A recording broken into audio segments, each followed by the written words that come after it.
आज हम लोग देखेंगे जो कि हम लोग पिछले लेक्चर में देख रहे थे कि रदरफोर्ड का जो अल्फा पार्टिकल स्कैटरिंग एक्सपेरिमेंट के द्वारा जो कि न्यूक्लियस की डिस्कवरी हुई और न्यूक्लियस के में तुमको जो उसमें जो तुमको दो डिस्क्रिपेंसीज आ रही थी। एक तो वो हाइड्रोजन स्पेक्ट्रम का एक्सप्लेनेशन नहीं कर पा रहा था, दूसरा कि मैक्सवेल के जो इलेक्ट्रोमैग्नेटिक वेव के प्रिंसिपल है उसके अकॉर्डिंगली इलेक्ट्रॉन जब इलेक्ट्रोमैग्नेटिक वेव इमिट करेगा तो इलेक्ट्रॉन धीरे धीरे एनर्जी लूज होगा और वह न्यूक्लियस में चला जाएगा। तो इस चीज़ को दूर करने के लिए, इस समस्या के लिए तुम लोगों को बोर ने अपना थ्योरी पुट फॉरवर्ड किया, जिसने कहा कि जब इलेक्ट्रॉन तुमको, इसके तीन एजम्पशंस हैं, एजम्पशंस इसके हैं बोर्ड्स ने इसको तीन फैक्ट को एज्यूम किया, तीन एजम्पशंस उसके माने जा सकते हैं और इसके आधार पर उन्होंने जो कि बोर ने तुमको हाइड्रोजन के जो कि लाइन स्पेक्ट्रम जो बन रहे थे उसके सारे वेवलेंथ, फ्रीक्वेंसी, इन सबों का सफलतापूर्वक उन्होंने उसका थियोरेटिकली डिराइव किया और उसको एक्सप्लेन करने में उन्होंने सफलता प्राप्त की। तो हाइड्रोजन एटम का जहां तक है इसका बोर थ्योरी का है तुमको, और बाकी जो कि एक से अधिक इलेक्ट्रॉन वाले स्पीसीज हैं उसमें बोर का जो पोस्टुलेट्स है, बोर का जो थ्योरी है वो लागू नहीं होता है। और उसके लिए तुमको क्लासिकल मैकेनिक्स के जो प्रिंसिपल होते हैं, जो कि तुमको रिलेटिविस्टिक मैकेनिक्स के जो प्रिंसिपल है, तुमको क्वांटम मैकेनिक्स जिसको हम लोग कहते हैं, तो उसके आधार पर हम लोग जो मॉडल है जो हम लोग के कोर्स से बाहर है तो उसके आधार पर उसको डील किया जा सकता है। जो कि क्वांटम मैकेनिक्स जो बना हुआ है वो स्क्रोडिंगर इक्वेशन जो कि तुमको है, जो कि डी ब्रोगली के और हाइजेनबर्ग के सर्टेन प्रिंसिपल, इन सबों को अकाउंट में लेते हुए बनाया गया है। तो उसके वो जो है हमारे कोर्स से बाहर है। तो हम लोग जो है बोर थ्योरी का एजम्पशन और उसके द्वारा जो डेरिवेशंस हैं उसका, जो कि उसकी एनर्जी का, इलेक्ट्रॉन का, और किस प्रकार से उसके वेवलेंथ निकलेंगे, इन सबों का जो है इस लेक्चर में हम लोग इसको स्टडी कर सकते हैं। जो हमारे सारे पीछे जो कि वीडियोज़ हैं, जितने भी जो हमारे वीडियो लेक्चर्स हैं वो राइफल ऐप को प्ले स्टोर से डाउनलोड करके कभी भी प्राप्त कर सकते हो।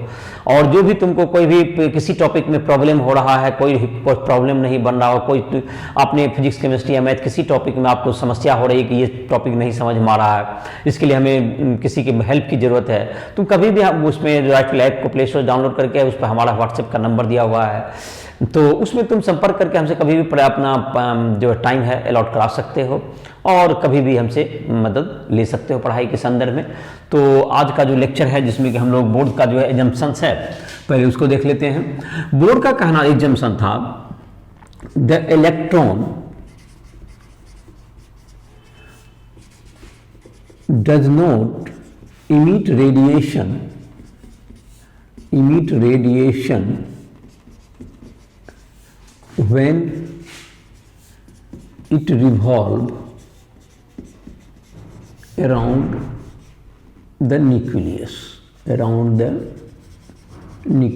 तो न्यूक्लियस के चारों ओर जब ये घूमता है तो ये रेडिएशन इमिट नहीं करता है, जैसा कि क्लासिकल मैकेनिक्स के प्रिंसिपल के आधार पर लगता है। ये तुम्हारा पहला एजम्पशन था। दूसरा, the angular momentum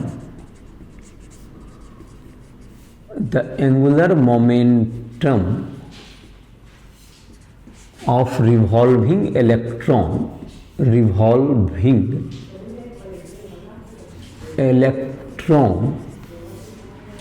is integral multiple of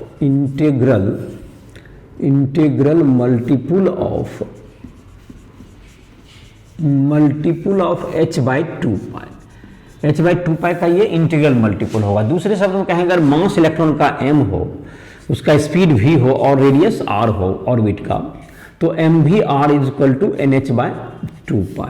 ये एंगुलर मोमेंटम हो गया इसका, angular momentum of electron. Angular momentum तो m क्या होगा तुम्हारा, मास ऑफ इलेक्ट्रॉन है, ये तुमको एंगुलर मोमेंटम हो गया total, angular momentum of electron है ये। m is equal to mass of electron है, mass of electron, v equals to speed of electron in orbit, orbit में जो कि घूम रहा है उसमें इलेक्ट्रॉन का, और ये रेडियस ऑफ ऑर्बिट है तुम्हारा, ये रेडियस ऑफ ऑर्बिट हो गया तुम्हारा। तो ये जो तुम्हारा हो गया M V R equal to N H by two pi. H क्या है तुम्हारा, एच यहाँ पे है तुमको Planck constant, H is equal to Planck constant जिसका वैल्यू होता है 6.626 × 10⁻34 जूल सेकेंड, और n is equal to integer. ये तुमको इंटीजर होगा, जिसको हम लोग जाके नंबर ऑफ ऑर्बिट भी कह सकते हैं।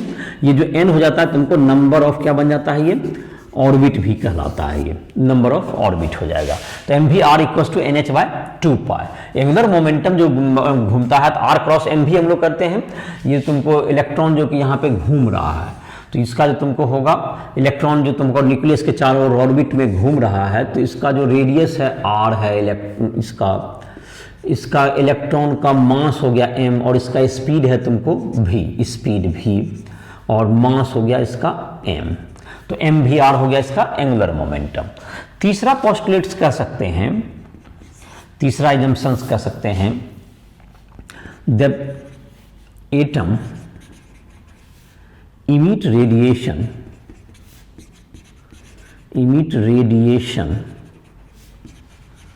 when electron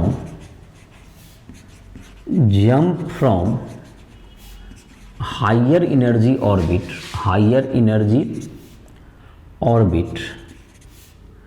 to lower energy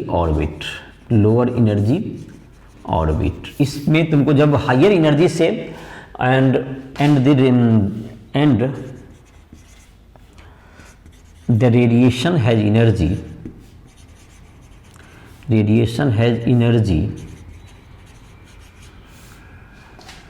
energy equal to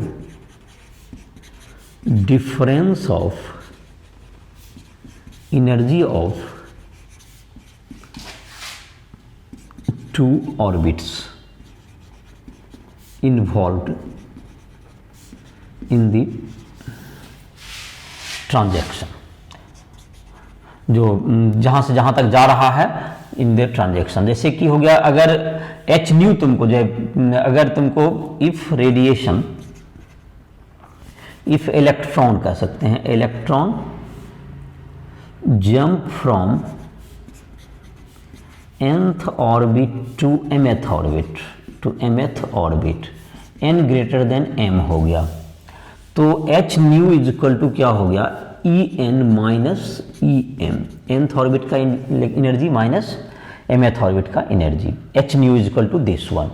और एच न्यू का जो वैल्यू होगा, ये एच सी बाई लेमडा भी इसको कह सकते हैं, H C by lambda, nu is equal to C by lambda, तो एच सी बाई लेमडा भी इसको लिखा जा सकता है, is equal to en minus em।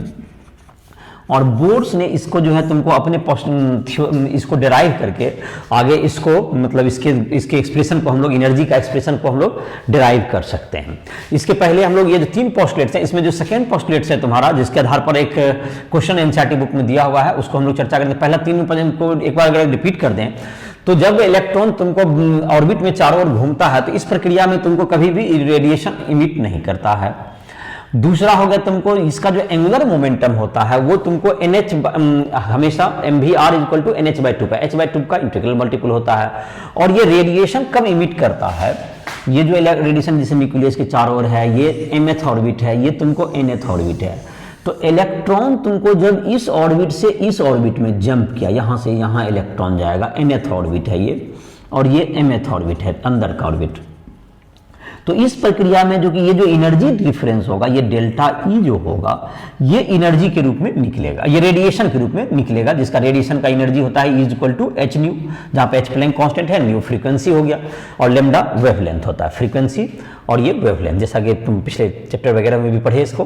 तो ये तुमको हो गया कि तुमको ये तुम्हारा कितना जो है एनर्जी निकलेगा, इसका हम लोग एक्सप्रेशन डिराइव करेंगे। उसके पहले हम लोग एक एग्जांपल देख लेते हैं 12.5, जिसमें कि दिया गया है तुमको इसका कंपैरिजन, जैसे कि सैटेलाइट भी तुमको अर्थ के चारों ओर सर्कुलर ऑर्बिट में घूमते हैं।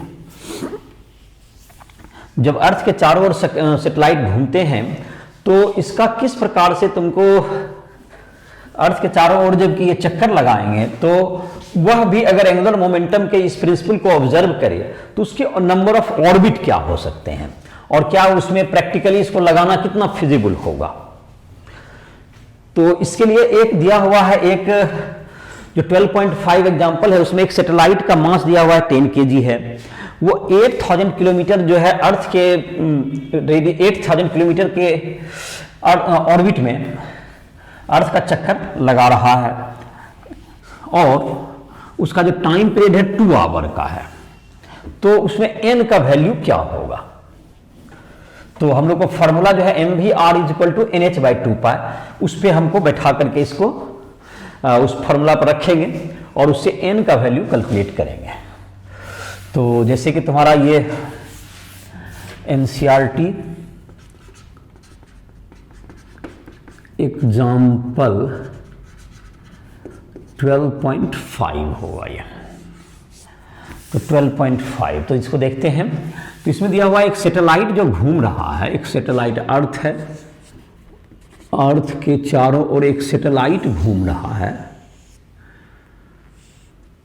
ये सैटेलाइट है, इसका मास है 10 kg का, और इसका जो रेडियस दिया हुआ है यहाँ से, जो कि अर्थ के सेंटर से इसका जो ऑर्बिट का रेडियस होगा 8000 किलोमीटर।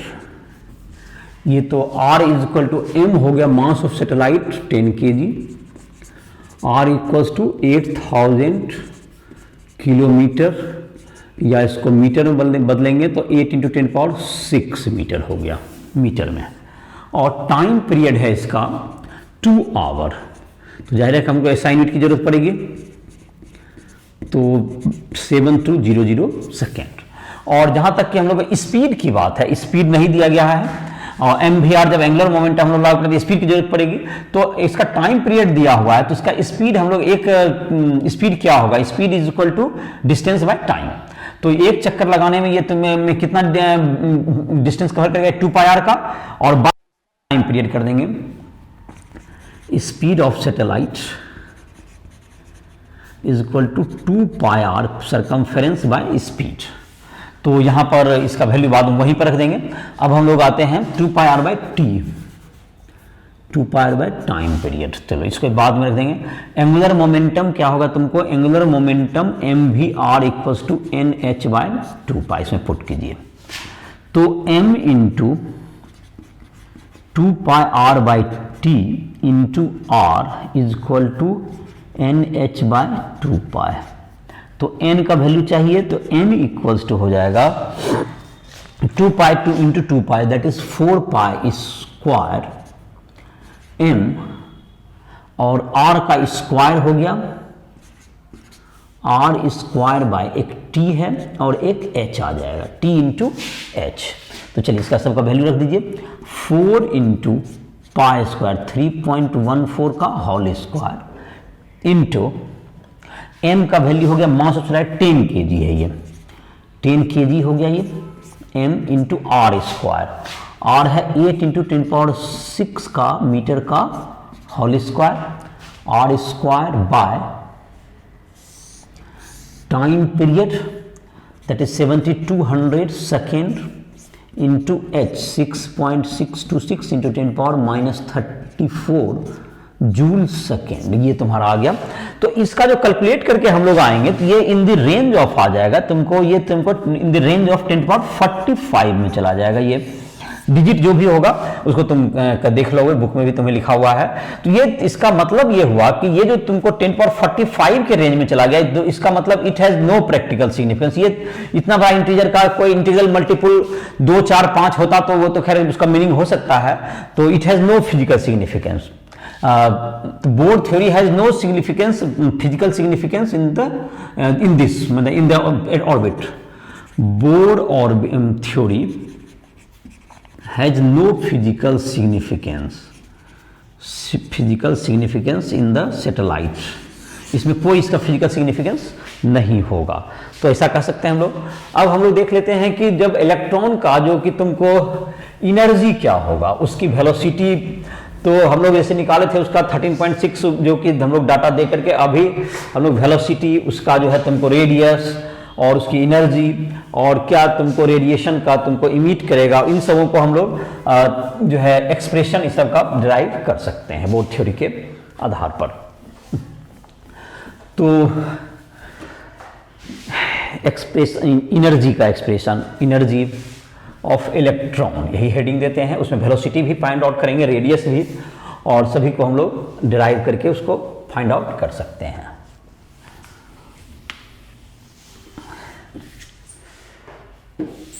तो ये है तुमको energy of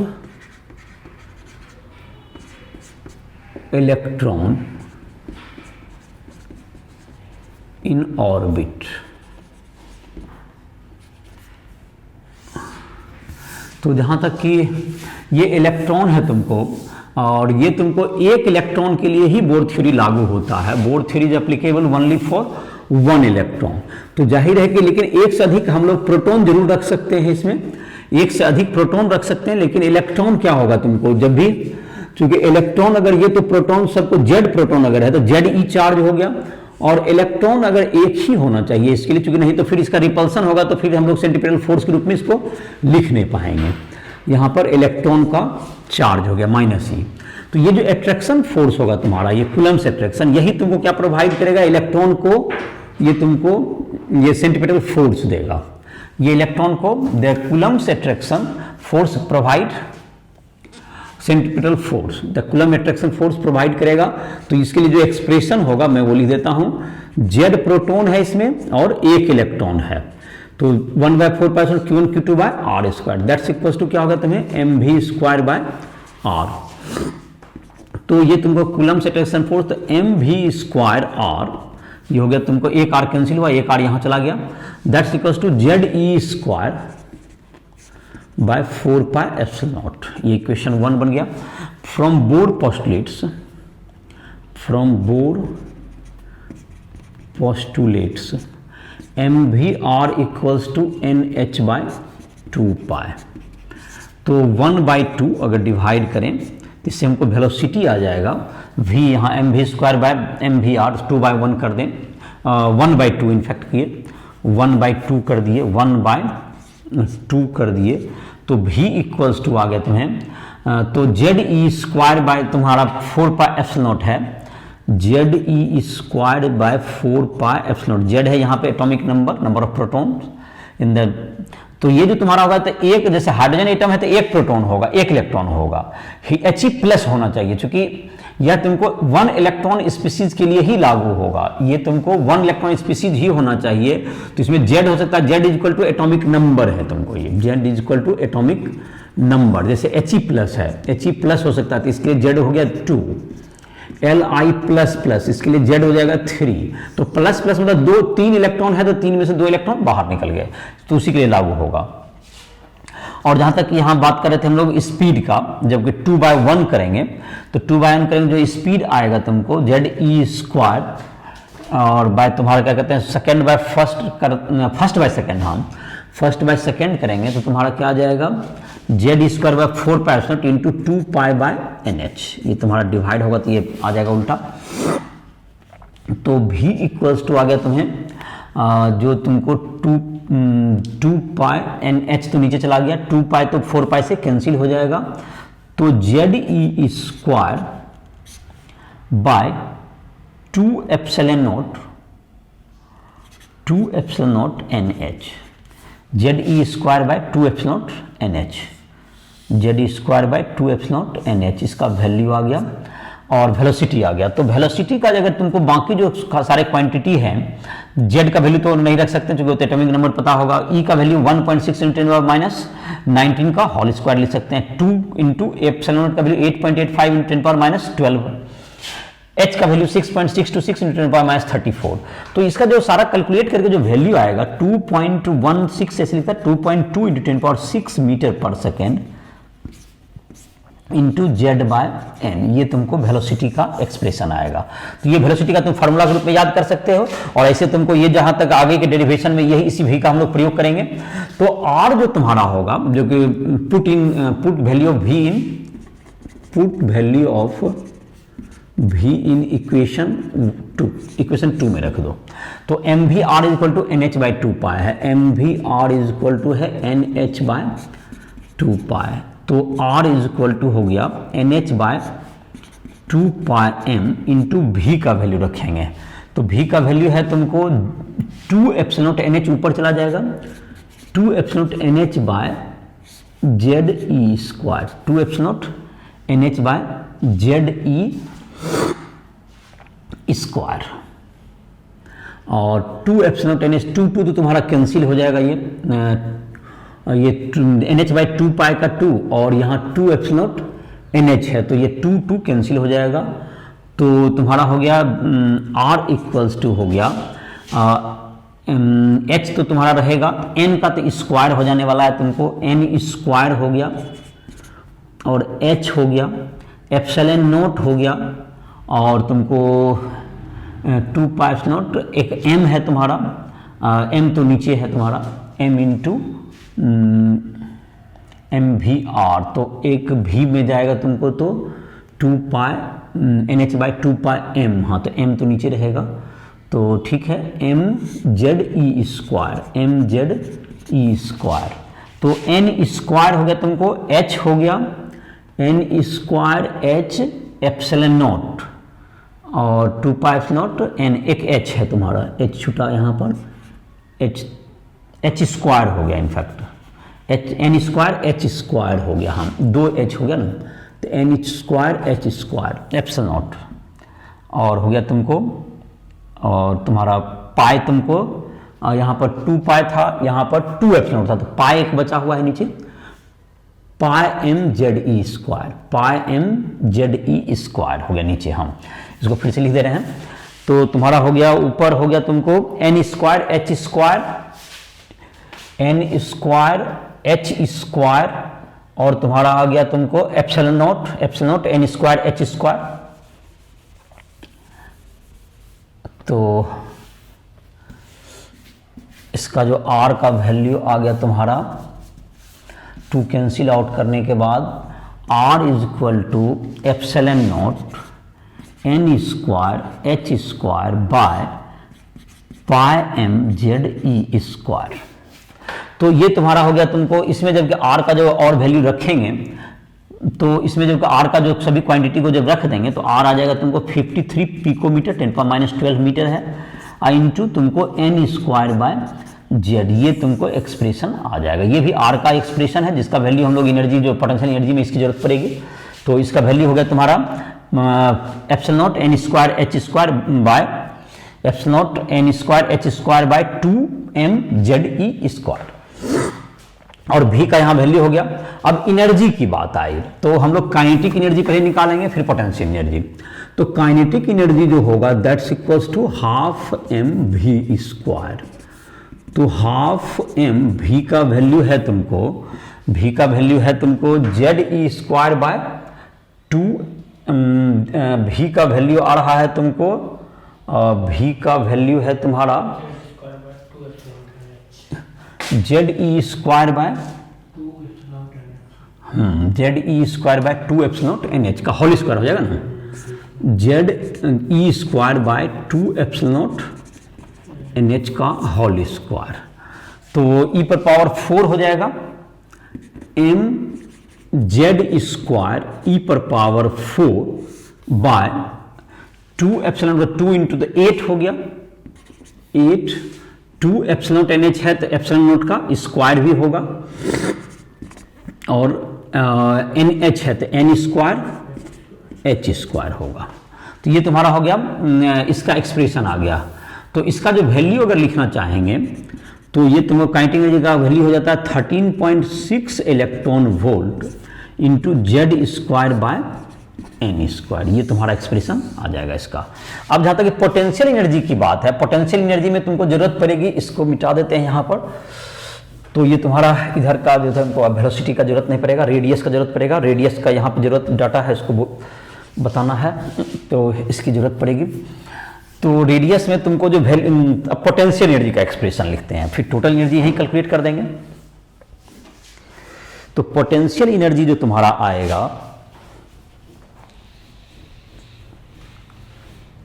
potential energy electrical potential energy होगा जिसका वैल्यू होगा 1/4πε0 Q1 Q2 बाय R। इस फार्मूला से आएगा इसका वैल्यू। तो Q1 Q2 का तुम्हारा जहां तक वैल्यू है पोटेंशियल एनर्जी को 1/4πε0 जेड ई हो गया Q1 इंटू ये स्केलर क्वांटिटी है तो इसका वैल्यू यहाँ पे पुट करना होगा, तो minus Z E square by 4 pi epsilon naught, R का वैल्यू क्या है, आर का वैल्यू यहाँ पर दिया हुआ है एप्सिलॉन नॉट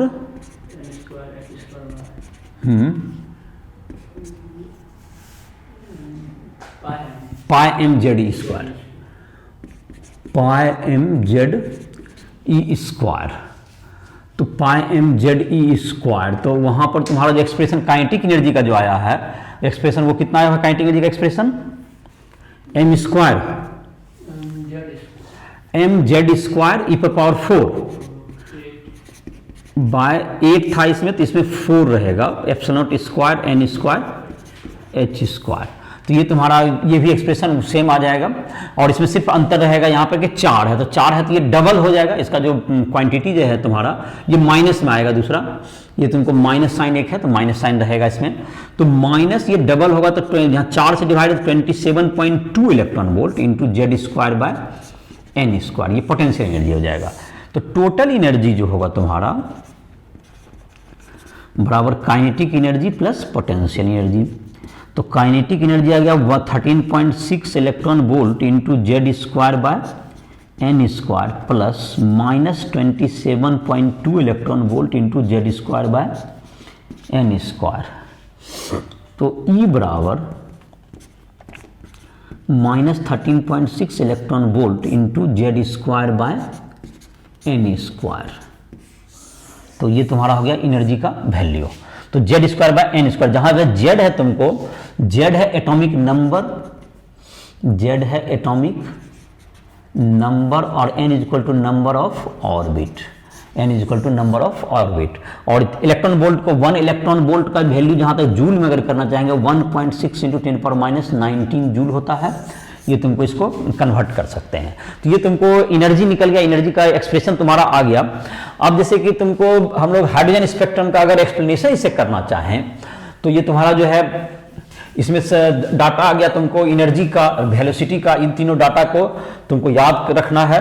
पोटेंशियल एनर्जी और जो काइनेटिक एनर्जी का जो एक्सप्रेशन है और टोटल एनर्जी का वो इक्वल ही है, जस्ट माइनस का अंतर है, टोटल एनर्जी माइनस होता है, इसका मतलब ये इलेक्ट्रॉन बाइंड होता है किसके, न्यूक्लियस से, और न्यूक्लियस से फ्री करने के लिए इसको तुमको उतना 13.6 इलेक्ट्रॉन वोल्ट का एनर्जी हाइड्रोजन एटम में देना पड़ेगा, और जैसे हीलियम प्लस है, Li++, इन सबों में भी इसको लागू कर सकते हैं क्योंकि वो भी एक इलेक्ट्रॉन ही रखता है। तो अब है तुमको इसका बात कर रहे थे कि इसका जो फॉर्मूला है इसको ध्यान रखोगे जिससे कि तुम्हें क्वेश्चंस बनाने में तुमको आसानी होगी।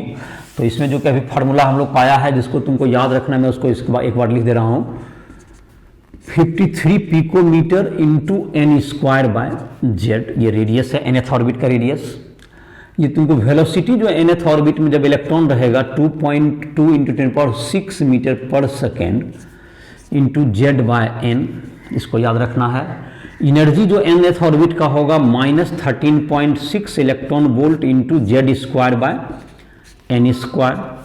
काइनेटिक एनर्जी का जो एक्सप्रेशन है तुम्हारा 13.6 इलेक्ट्रॉन वोल्ट प्लस में रहेगा, Z square by N square रहेगा ये भी।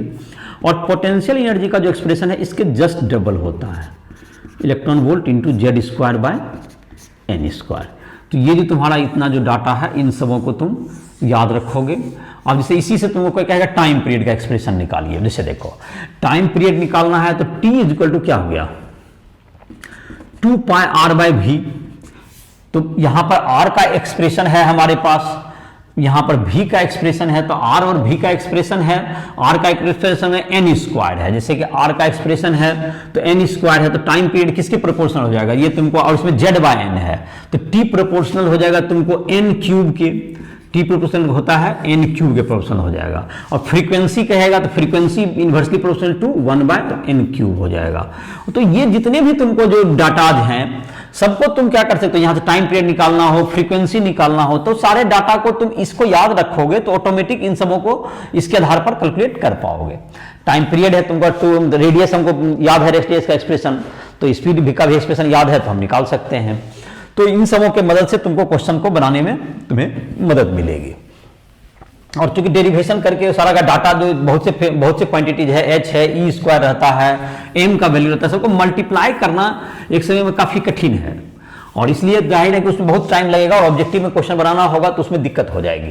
तो ये जो ये फार्मूलाज हैं इसको आपको रिमेंबर करना होगा और ये जाहिर है कि केमिस्ट्री में भी तुमको काम आता है, 11 केमिस्ट्री में भी आता है, ये इसके जो क्वेश्चन है केमिस्ट्री में भी पूछे जाते हैं, फिजिक्स में भी पूछे जाते हैं।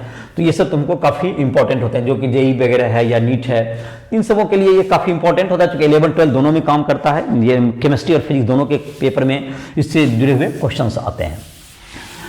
अब जहां तक था इसका जो कि explanation of hydrogen spectrum,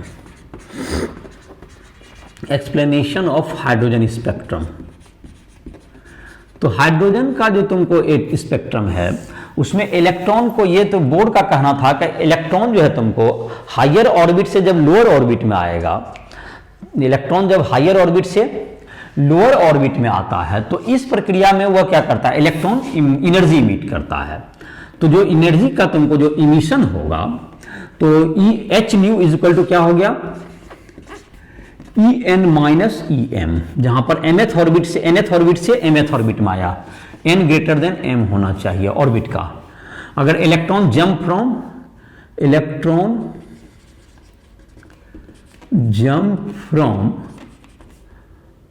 orbit n to orbit m, ये हाइड्रोजन एटम में तुमको higher orbit to lower orbit में, तो ये तुमको न्यू हो गया frequency of radiation, frequency of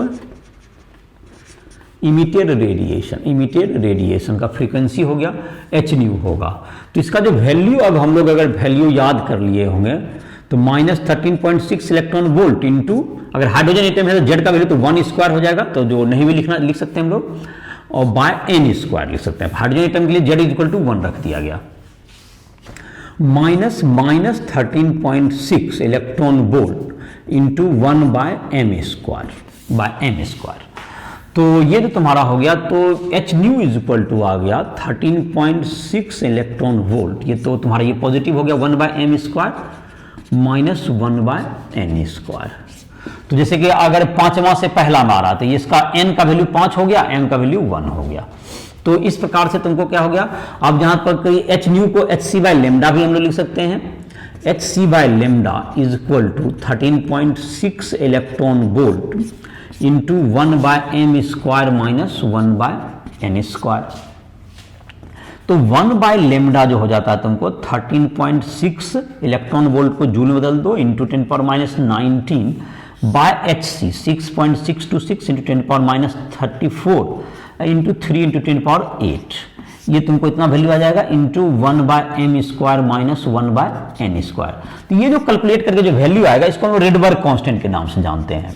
इसका जो वैल्यू आएगा इसका वैल्यू आता है, इसको हम लोग r कहते हैं, रेडबर्ग का 1.097 into 10 power 7 per metre unit होगा, और 1 by m square minus 1 by n square, इसको हम लोग रेडबर्ग कांस्टेंट के नाम से जानते हैं।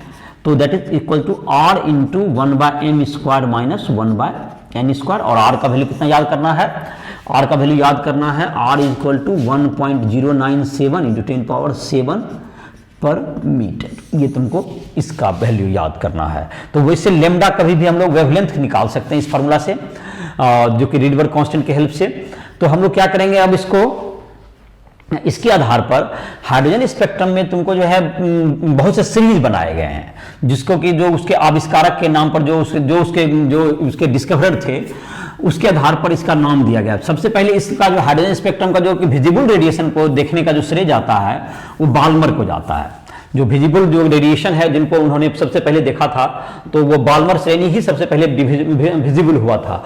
और उसी के बाद ये बात आई थी कि हाइड्रोजन में तुमको जो लाइंस बन रहे हैं, जो स्पेक्ट्रम बन रहे थे, लाइन स्पेक्ट्रम जो दिखे थे जो सबसे पहले, तो उसको हम लोग बामर श्रेणी के रेडिएशन कहते हैं, बामर सीरीज कहलाता है वो।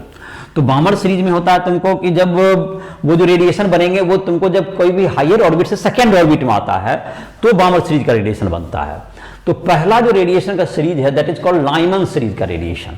तो वो जब कि हायर ऑर्बिट से इलेक्ट्रॉन कहां आएगा, फर्स्ट ऑर्बिट में आएगा। Hydrogen spectrum series, hydrogen spectrum series. तो पहला है Lyman series,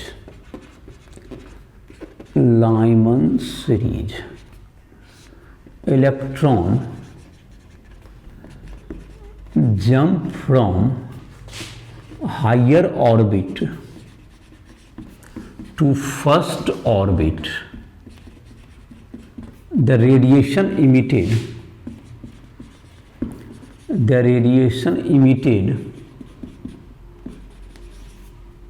is Lyman series radiation, is Lyman series radiation। ये तुमको लाइमन सीरीज का रेडिएशन ये निकलेगा।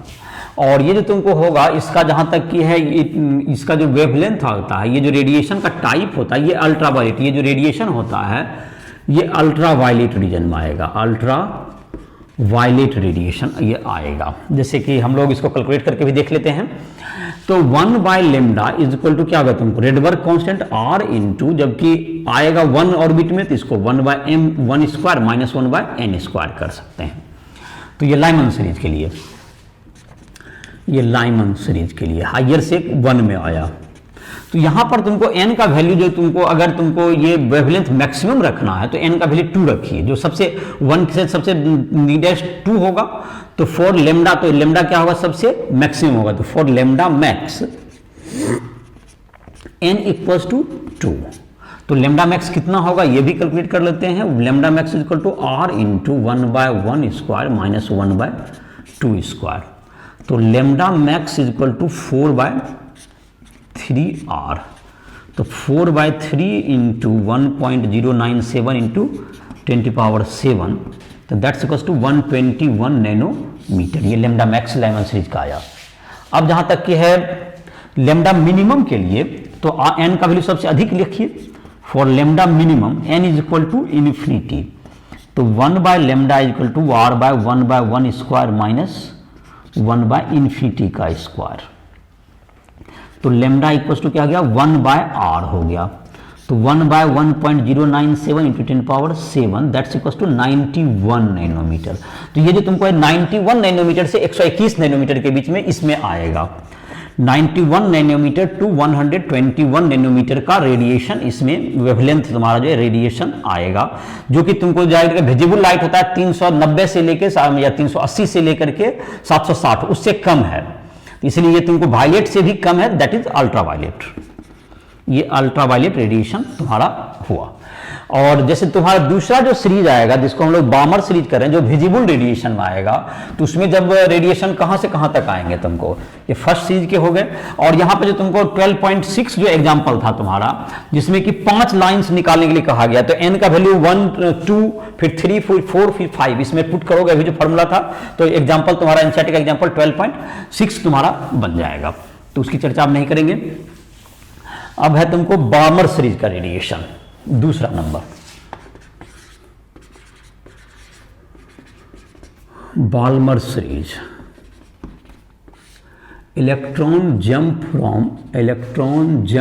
फ्रॉम जो ऑर्बिट का है higher orbit to second orbit, ये रेडिएशन आएगा विजिबल में आएगा। ये विजिबल रेडिएशन, विजिबल लाइट जिसको कहते हो, वायलेट विबग्योर जो कलर है तुम्हारा, उसमें आएगा तुमको ये। तो 1/λ जो इसमें आएगा, that's equals to Rydberg constant into 1/2 square, second में आता है, माइनस n स्क्वायर। तो इसमें जो तुमको सबसे जो कम आएगा लेमडा मैक्स के लिए, जहाँ तक बात है लेमडा मैक्स के लिए n इज इक्वल टू 3 रखिए जस्ट टू सेव अप। तो लेमडा मैक्स जो आएगा तुमको 1/λ max is equal to r 1/2 square minus 1/3 का स्क्वायर। तो 36 9 माइनस 36/5r, तो lambda max is equal to 36/5r। तो 36/5 इंटू 1.097 इंटू 10⁻⁷ मीटर, तो 1.097, तो ये तुमको करीब करीब 650 नैनोमीटर के आसपास ये तुम्हारा आ जाता है। 650 नैनोमीटर के अबाउट में ये आएगा। ये तुम्हारा मैक्सिमम हो गया। और मिनिमम के लिए क्या आ जाएगा, फॉर मिनिमम इन्फिनिटी रख दीजिए। तो मिनिमम के लिए जब इन्फिनिटी रखेंगे तो लेमडा मिनिमम जो आएगा तुमको इन्फिनिटी रखने पे क्या आ जाएगा, r/4 आ जाएगा। ये आ जाएगा r by 4, sorry 4 by r, ये आ जाएगा 4 बाय r आ जाएगा, इन्फिनिटी रख देंगे तो 4 बाय r, तो 4 बाय 1.097 इंटू 10⁻7, तो 390 नैनोमीटर के आसपास ये आएगा, जो कि ये विजिबल रेडिएशन आएगा। तुमको ये विजिबल 390 से 380 से लेके 760 तक विजिबल होता है, तो ये विजिबल रेडिएशन में सारे इसमें आ जाएंगे। और जो भी लाइंस और बनेगा, जैसे कि तुमको n=3 रखे, n=4, n=5, इस ढंग से तुमको क्या कहते हैं हम लोग रेडिएशन निकलते जाएंगे। और बाद में देखोगे बाद के रेडिएशन काफी मतलब बिल्कुल नजदीक के आने लगेंगे। और ये तुमको इसका सीरीज का ये लिमिट था तुम्हारा 390 से करीब 650-660 नैनोमीटर के आसपास ये आएगा। और तुमको अब जो है तुमको ये विजिबल लाइट थे, बाकी जो तुमको तीनों जो जो सीरीज हैं, जो पाश्चन सीरीज जैसे कहते हैं हम लोग, पाश्चन सीरीज, तो higher orbit to third orbit, higher orbit to third orbit में आएगा, ये तुमको इंफ्रारेड में आता है, इंफ्रारेड। तुमको चौथा सीरीज का नाम है Brackett series, higher orbit to fourth orbit, higher orbit to fourth orbit, ये भी इंफ्रारेड में ही आएगा। अब सारे जो सीरीज हैं इंफ्रारेड में ही जाएंगे। पांचवा भी तुमको जो सीरीज है, जो कि उसके जो डिस्कवरर हैं फंड के नाम पर जाता है, तो that is higher to fifth series, higher to fifth orbit, तो ये भी इंफ्रारेड ही होगा। और छठा का भी नाम हम्फ्रे देता है, जो कि नाम लिख सकते हो, छठा सीरीज भी हम्फ्रे नाम के वैज्ञानिक के नाम पर है, हम्फ्रे सीरीज, हायर टू 6, ये भी इंफ्रारेड में ही आएगा ये। तो ये सब तुम्हारा जो है, तो लाइमन जो कि अल्ट्रावायलेट में आया, बाल्मर जो कि विजिबल में आएगा, और तुमको पाश्चन, ब्रैकेट, पी फंड, हम्फ्रे, ये सब तुमको कहाँ जाएगा, ये तुमको इंफ्रारेड रीजन में आते हैं। तो हाइड्रोजन बोर थ्योरी की ये विशेषता रही कि ये इन सब थ्योरीज को उन्होंने एक्सप्लेन किया, जितने भी तो हाइड्रोजन स्पेक्ट्रम को उन्होंने क्या किया, पूर्णतः उसको एक्सप्लेन करने में सफलता मिली। लेकिन बाकी जिसमें कि एक से अधिक इलेक्ट्रॉन होंगे, उसमें इलेक्ट्रॉन के रिपल्सन लगेंगे, तो उसका जो रिजल्टेंट फोर्स क्या होगा, उसको वेक्टोरिकली निकालने पर तुमको जो एक्सप्रेशन हम लोग लिखते हैं mv²/r के इक्वल, तो वो नहीं लिख पाएंगे, और इस प्रकार से हम लोग एक्सप्रेशन में आगे भी नहीं बढ़ पाएंगे। तो उसके लिए एक नए अप्रोच की जरूरत पड़ेगी, जिसको हम लोग क्वांटम मैकेनिक्स में इसकी पढ़ाई करते हैं। तो अगला जो एटम का मॉडल है वो क्वांटम मैकेनिकल मॉडल है, जो कि हमारे सिलेबस में इंक्लूड नहीं है, तो उसकी चर्चा अभी नहीं की जाएगी। जहां तक कि एक जो और दिया हुआ है तुमको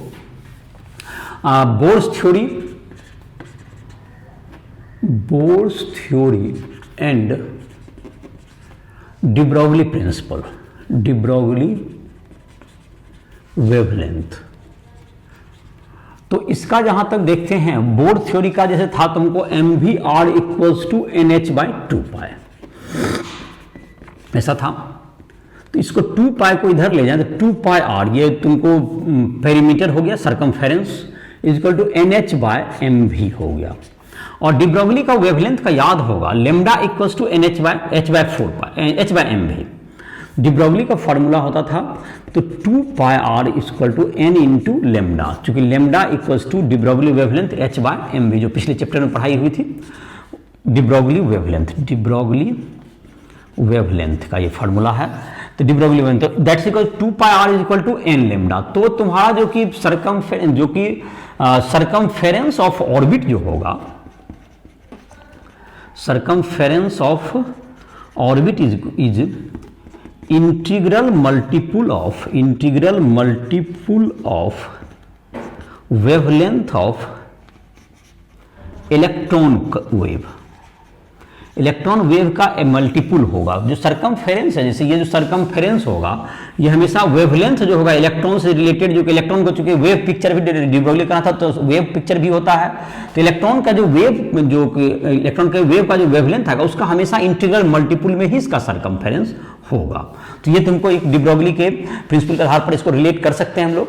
तो ये जो तुम्हारा टॉपिक था, जितना भी तुमको इसमें जो हम लोग के कोर्स में जो एटम्स से रिलेटेड, जो कि क्लास 12 फिजिक्स में, ये तुम्हारा कवर हो गया। किसी भी स्टूडेंट को कोई भी दिक्कत हो रहा हो फिजिक्स, केमिस्ट्री, मैथ में, तो वो हमसे संपर्क कर सकता है। पर्सनली गाइड के लिए भी उसमें जो हमारे नंबर दिए हुए हैं उस पर कॉल करके हमसे पर्सनल टाइम भी ले सकते हो। जिस भी पोर्शन में दिक्कत हो, बोर्ड की प्रिपरेशन कर रहे हो या इंजीनियरिंग मेडिकल इन सबों के एग्जाम की, तुम कभी भी हमसे संपर्क करके कोई भी क्वेश्चन को डिस्कस कर सकते हो, या कोई भी पोर्शन को समझना हो तो उसके लिए तुम हमसे टाइम ले सकते हो। और तुम अपने बोर्ड का प्रिपरेशन हो या नीट, इंजीनियरिंग मेडिकल जो भी प्रिपरेशन कर रहे हो तो उसमें तुम्हें हमसे गाइड ले सकते हो। तो इसी के साथ इस लेक्चर को समाप्त कर रहे हैं।